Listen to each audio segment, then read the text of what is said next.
अस्सलाम वालेकुम नाज़रीन, काश टीवी जे लाइव सेगमेंट सां गॾु मां आहियां बरकत बलोच।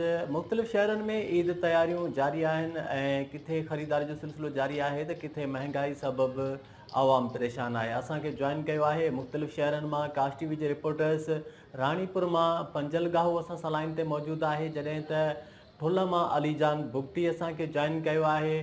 पीर वसण मां राशिद मजीदाणो असां सां लाइन ते मौजूदु आहे, जॾहिं त घारो मां साजिद जोखियो ऐं नवाबशाह मां फारूक जमाली असांखे जॉइन कयो आहे।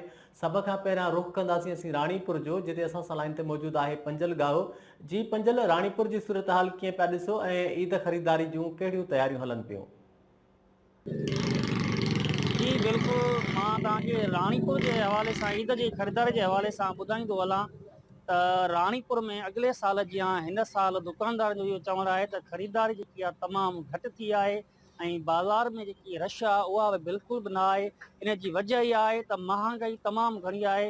असां वटि जेकी ख़रीदारी आहे 4-5 सूट वठंदा उहे हिकिड़ो जोड़ो बि मस था वठनि ऐं रेट तमामु आसमान सां ॻाल्हियूं पिया लॻाइनि।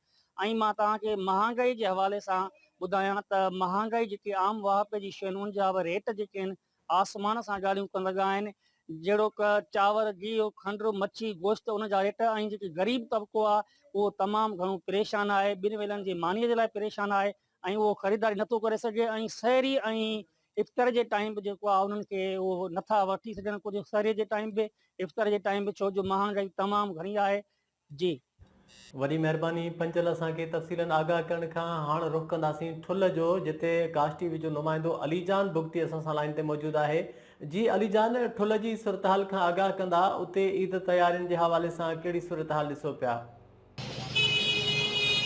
हाँ जी बिल्कुल, मां के ॿुधाईंदो हलां त ठुल शहर ऐं उनजे आस पास शहरनि में ईद जूं ख़रीदारियूं शुरू थियूं आहिनि। इन सिलसिले में हितां जे शहरनि सां ॻाल्हि ॿोल थी त उन्हनि जो इहो चवणु आहे खाधे पीते शयुनि सां गॾोगॾु कपिड़नि ऐं ॿियनि शयुनि में वाध चोट चढ़ियल आहिनि। ग़रीब तबिको ईद जी ख़ुशियुनि में महरूम भरियल आहिनि। उन्हनि वधीक वफ़ाई हुकूमत खां मुतालबो कयो आहे त महांगाई खे कंट्रोल कयो वञे ऐं ग़रीब तबिको जीअं ईद जी ख़ुशियुनि में शामिलु थी सघिजे। जी अलीजान बुगटी खां पोइ रुख़ कंदासीं असीं राशिद मजीदाणो ॾांहुं। पीर वसण में मौजूदु आहे ऐं पीर वसण जी सूरत हाल खां आगाह कंदा असांखे, उते ईद ख़रीदारियूं कीअं पियूं थियनि ऐं ईद जूं तयारियूं उरूज ते आहिनि या न।